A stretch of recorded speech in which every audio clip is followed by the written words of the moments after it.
you reached out, I think when you reached out, I was very much like in the space where I was like, you know what, like let's just get it, man. Like, this is a really great opportunity. So, and let's A Rod's my guy. So, let me get back into the swing of things, and hopefully this could be momentum for me locking in with Josh more, locking in with you more, locking in with Kayshawn more, and really just, hopefully start moving and building and connecting in a way that is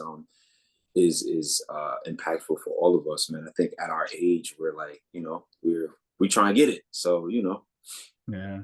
And again, grateful, you know what I'm saying? Because what, maybe two or three times we've actually been face to face, but those conversations were always just impact, you know. yeah, and genuine. It meant something. Yeah, yeah, for sure. Love, man. So I appreciate the hell out of it. Um, I mean, what do you do for work, bro? I remember psychology. I Yep. remember the 2 hour away drive. I remember that. Yeah, yeah, yeah, yeah. So yeah, no, man, I'm a clinician. I'm a therapeutic clinician. I'm a social worker, clinical social worker. Went to school for social work, which is kind of crazy because I didn't really know that this would be the path. I always wanted to be a psychologist. I knew I always wanted to be a psychologist. But being a social worker just kind of fell into my lap, and I'm glad that it did. So, but yeah, I'm a clinical psychologist, clinical social worker, medical social worker. I work in inpatient facilities, like psychiatric units, or I work in the hospitals, and I did a little bit of outpatient work as well. And my background is working with youth empowerment. Youth empowerment is kind of how I got into the field, and Yes. then I went to school because I was doing such a good job, and I had an organizer background. You know what I'm saying? So, but I was working with people that had degrees but didn't have the tools and was getting paid more than me. So I was like, all right, I got to switch it up because I'm not being compensated for what I'm doing, and Well, I need to and I also, like, I think there was also, aside from the compensation, I was missing out on a lot of connections and not being in certain spaces because I didn't have yes. a degree. So there was the access piece too. And so yeah, so that's what I do, man. I love it. I learn a lot every day, and I'm still in a space where I'm growing and trying to establish my own sense of self within the field. So yeah, man. That's beautiful, man. And again, needless to say, you know what I'm saying, for whoever watches this, like even being in Massachusetts, oh, diverse. No, no. No. That's still a very vacuum, that's still very siloed space for Yeah. us. Yeah. So the expertise, the love that you bring to these folks, I'm sure it's bar none, you know what I'm saying? I'm sure folks absolutely love you. So with that being said, you know what I'm Yep. saying, the whole point of the conversation, like I was filling you in a little via text, was just trying to capture leaders, folks that have been taking care of business in our community, you know what I'm saying, here in Western Mass. Lead 413 will be the title of the YouTube channel. Okay. Um, so again, like that's what we're doing, that's all I want to do. I want to capture that. I want to make sure that folks that's at the forefront, you know what I'm Hmm. saying? The talent that's here, the leadership that's here. And we have to keep getting ready, you know what I'm saying? Be Yeah. ready so you ain't got to Fact. get ready. Fact. Because it's gonna come, as soon as Eastern Mass starts plugging into Western Mass, is it gonna be our people getting those jobs, Right. Right. And that's what we need to, that's the lock-in, you know what I'm saying? That's the lock-in part that I Yeah. hope that I want to bring to the forefront of things. Um, so yeah, without further ado, you know what I'm saying? What does leadership mean to you, bro?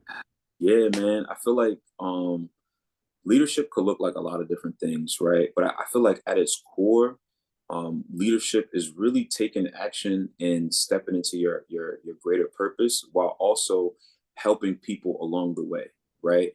And I feel like for myself, that's always something that I've tried to, I don't know, just step into, but innately, right? I remember being, a young kid in RG, Robertson Gardens, Bay Street, and shout out to Kayshawn, and we would organize games like capture the flag, manhunt, football games, basketball games, and it was just me and Kayshawn trying to find other kids to do organized games. You feel me? And we were blessed to live in a community where there was a lot of kids.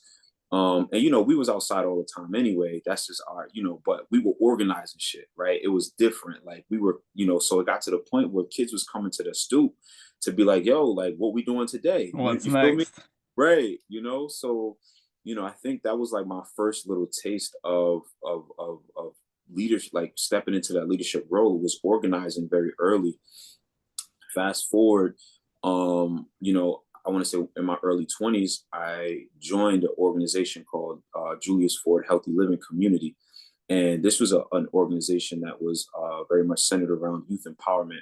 And what we would do is we would go to different schools and work with other youth organizations and bring them to the woods essentially and talk to them about how to advocate for yourself, how to advocate for your community, how to empower self through just I guess rat like getting petitions and things of that sort, right? So um I didn't know that I had the capacity to facilitate. This is when I first started facilitating groups, right? I got a part of this organization because I thought I was going to like a bruncheon, and it actually ended up being a meeting, right? And it was such an eye opener. And they were like, "Would you like to run a group?" I didn't know nothing about running groups, but I was so connected to what they were doing that I was like, "I'll try it, whatever," And from there on, I started to gain a skill set of like facilitation, learning the concepts of empowerment, learning the concepts of, you know, um, community organizing and Yes. being a collective and things of that sort. Um, and then I started working and getting into, working at residential facilities with youth that were, that needed some support and needed some guidance. And I grew a passion for it. And so aside from working at the organization and then starting to get into the social work field, so to speak, um, once I got the opportunity to work at the residential facility, I took all my expertise from organizing into the residential program. There was a new program that BHM was starting up on Maple Street called the CBAT program, and I had the honor to work with four other um, four other individuals that were also starting at this. Well, they started a little bit before me, but they were culminating the program. The program was still Yes. being created, a culture was still Yes. being created. And so I started to implement some of the skills from the group or the organizing, should I say, to the residential program. And it was a dope vibe. We talked a lot about um, Ubuntu, which is like I am because we are. We are therefore I am. Right, like community healing was the approach to working with these kids that suffered from trauma and abuse and neglect. They were at this program to help regulate their emotions and then hopefully go back home or to wherever they came from in a better space. And too often, what we see is that, with a lot of these programs at the time and even still today, there's a lot of like punitive action and not a lot of understanding and connection and community healing. And so that's kind of how, once I got a niche on for that and it was actually working, bro, like, I was like, oh, we got something here. Wait a minute now, So Awesome. yeah, man. So I developed a passion for it because it was something that I was seeing an immediate impact, right? And I'm not going to say that like we cured or fixed all the kids in an instance, but there are kids that I still see today from that program. That was my first opportunity to really, use my skill set and step into a leadership role and kind of help create a curriculum to kind of help, shift the culture with regard to healing. I still see kids today that were in that program that show love.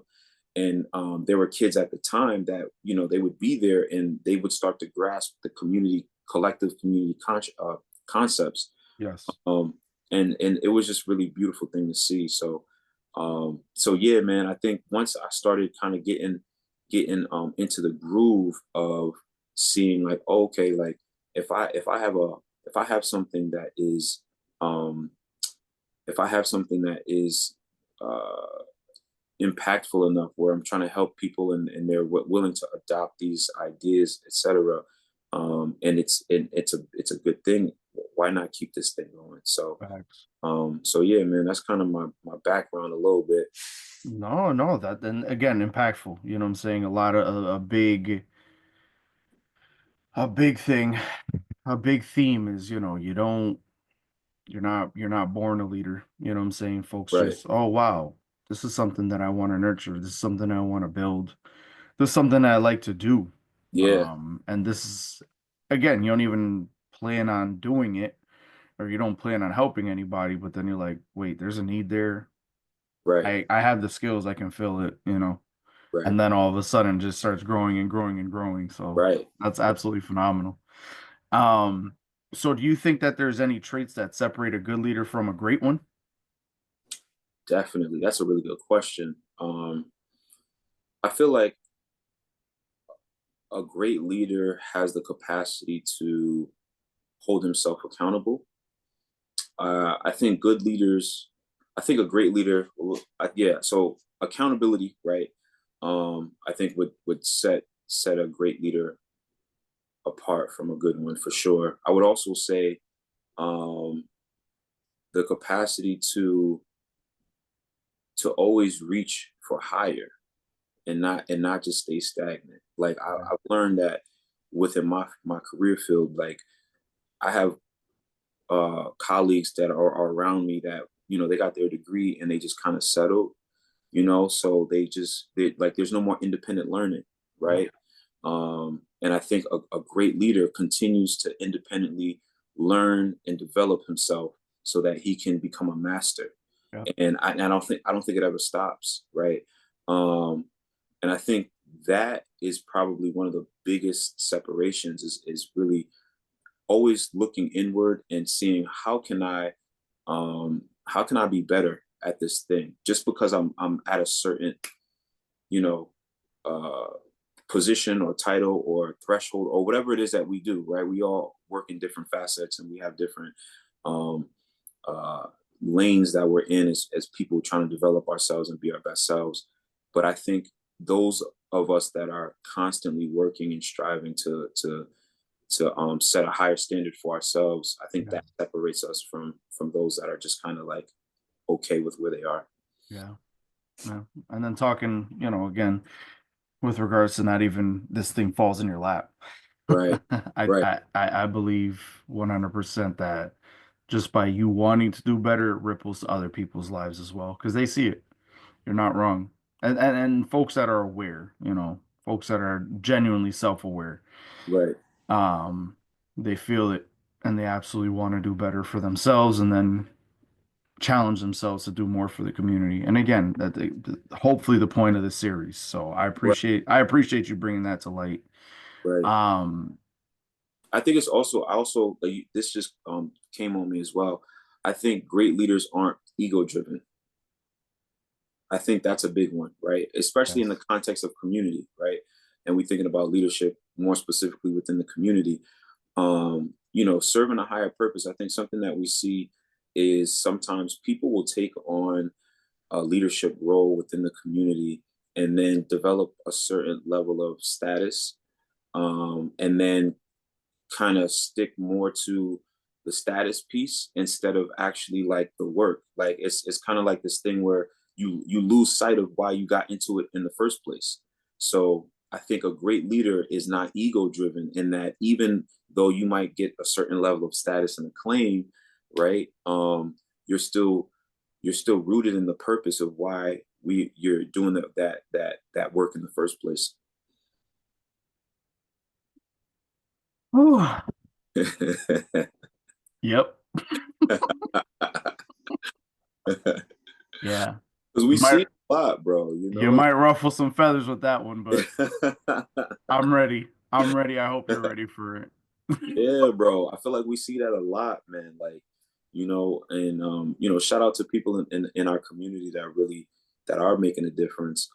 But there are certain people that like to peacock a little bit and show face and shake hands, but like behind the scenes, you know, things ain't really getting done, you know? Yep. So, Yep. And that's why we are in the shape we are in. right. And that's why our folks need more help now more than ever. Nah, that's a fact, bro. You are not wrong. You know, like, I mean, you see it like top down, you look at how our country's being run right now, you look at what happened at city council this past election, Mm, you know. I'm not gonna get too political, but um there are ways in which I think leadership can be seen as or can be used. People use their power in ways where it can once ego gets involved, we get away from the point and the yeah. purpose. Which is helping, right? Being helping the folks that you lead. Right. So last one, and you kind of already dived into it. How do you inspire folks? How do you motivate folks? You know what I'm saying? Again, you're powerful. You walk into a room and folks are already like, okay, there's something going on over there. Yeah. But no, can you put it into words for me? Yeah. I think I one thing that I do that I feel like is empowering for others is I like to remind people of their power. I like to remind people of their power. I like to speak life into those that are, that just might need it or don't need it, right? But to just remind others of their power, bro. It's something that I genuinely enjoy, and I think that we all need that every so often. You feel me? We go through a lot on a day to day, and there's something beautiful about seeing someone reclaim what's already within them. You know, Facts. so when I do that, um, what happens is now this person is able to kind of start to believe into themselves, and then Yes. hopefully move in a way that allows for them to thrive and not just settle or just kind of stay stuck or stagnant. um, Yes. I love it. I enjoy it, and it's also a form of love. So I guess it's a two-part answer: talking life into people and reminding them of their power, but knowing that that comes from a place of love. It's also allowing them to come back into finding that love within self. Amen. So yeah. Amen. Yeah, no, it's again, love is a powerful leadership factor. You're not wrong, bro. Yeah, man. So, and again, thank you so much for taking the time. I enjoy it, and I'm praying whoever watches this enjoys it as much as I did. Um, do you have anything to promote that's going on here in the Western Mass area? Any um organizations, anything that you're doing, any events that you want to shine light on, please? Yeah, so I have a book coming out. I'm in the last chapters. So be on the lookout for that. Amen. At Fly High Journeys, my handle, and I'll be promoting it on my IG and on my Facebook. So within the next couple of weeks, I have so my book is titled Anxiety and How to Manage Anxiety and Depression in a busy world. And Yes. basically it's a step by step. It's practical on how to tap into mindfulness practices and utilize different skills to be able to regulate and self-regulate the stressful world that we live in today. Yes. So yeah, be on the lookout for that. No, absolutely. And again, that's why I asked last night, what are the handles? What are the parts of the conversation? Because yes, use this as marketing material. You know what Yeah, I'm saying? One hand washes the other in everything. You know what I'm yeah. One hand saying? wash the other, both hands wash the face. You heard? Exactly. And if this is any way that I can help out, just don't freaking hesitate. Yeah, Do appreciate you. not hesitate. Yeah, man. I really appreciate it, man. I love that you're doing this. I think this is like really important for the community. And for me, for you just reaching out to me, like it's very humbling and thank you. And I think that as you continue on your journey with regard to this series, my hope is that it's gonna impact a lot of people and allow for those that need it to say, hey, like, that could be me. So thank you for even starting this, man. I really Of appreciate course. it. We got to start with our own backyard, bro. We got to start with our garden before we can fix somebody else's house. That's a That's. fact. Hi. But I appreciate you. Enjoy the rest of your weekend, man. Keep up the great work. All right, man. You too. Love, man. Bye. God bless, bro.